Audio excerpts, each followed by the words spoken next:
नमस्ते, मैं Amrita Joshi plenty for you foundation की ओर से जो संगीत प्रतियोगिता आयोजित की गई थी उसमें मैं निर्णायक की भूमिका में थी। ये प्रतियोगिता ऑनलाइन स्वरूप से थी। इसमें सम्मिलित होने वाले सभी प्रतिभागी बहुत अच्छे थे।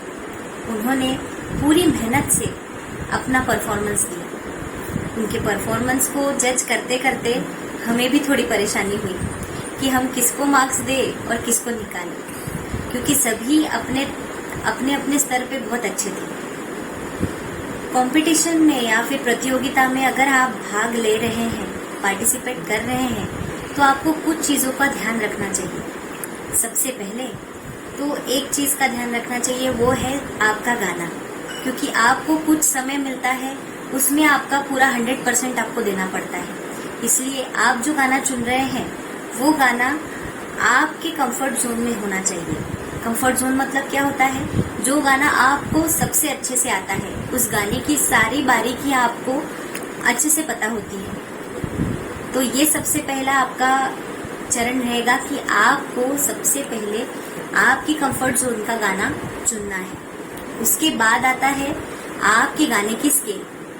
स्केल मतलब क्या होती है? अभी जो लोग गाना सीखते हैं उनको ये सारी चीजें पता होती है, लेकिन जो लोग शौक से सीखते हैं उन्हें ये सब चीजें पता नहीं होती। लेकिन उनको ये पता होता है कि मेरी आवाज कितनी ऊपर तक जाती है या फिर कितनी नीचे जाती है।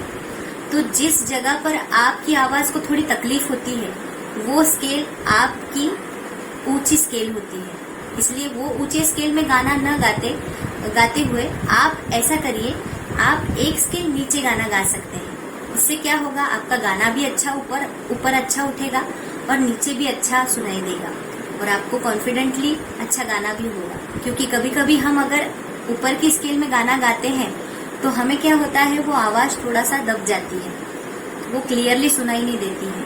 फिर उसके बाद आता है प्रोनाउंसिएशन। उस गाने में प्रोनाउंस कैसे किया है कोई भी वर्ड, ये भी आपको ध्यान रखना पड़ता है।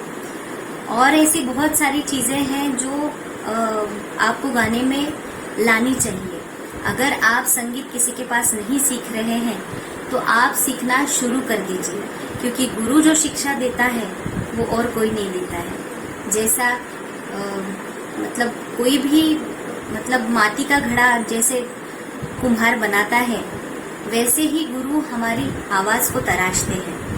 इसीलिए गुरु का होना सबसे महत्वपूर्ण होता है। तो आप कभी भी मत सोचिए कि हमें गाना आता है, हम गा सकते हैं, लेकिन आप इतना सोच लीजिए कि गुरु हमें राह दिखाता है, उसी राह पे अगर हम चले तो हमें मंजिल जरूर मिलती है। तो ये सब चीजों का आपने ध्यान रखना है।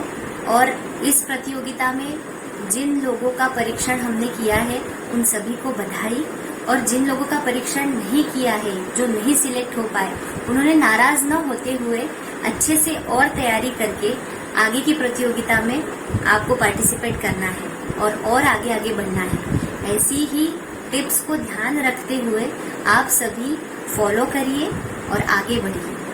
बस इतना ही कहना चाहूंगी। धन्यवाद।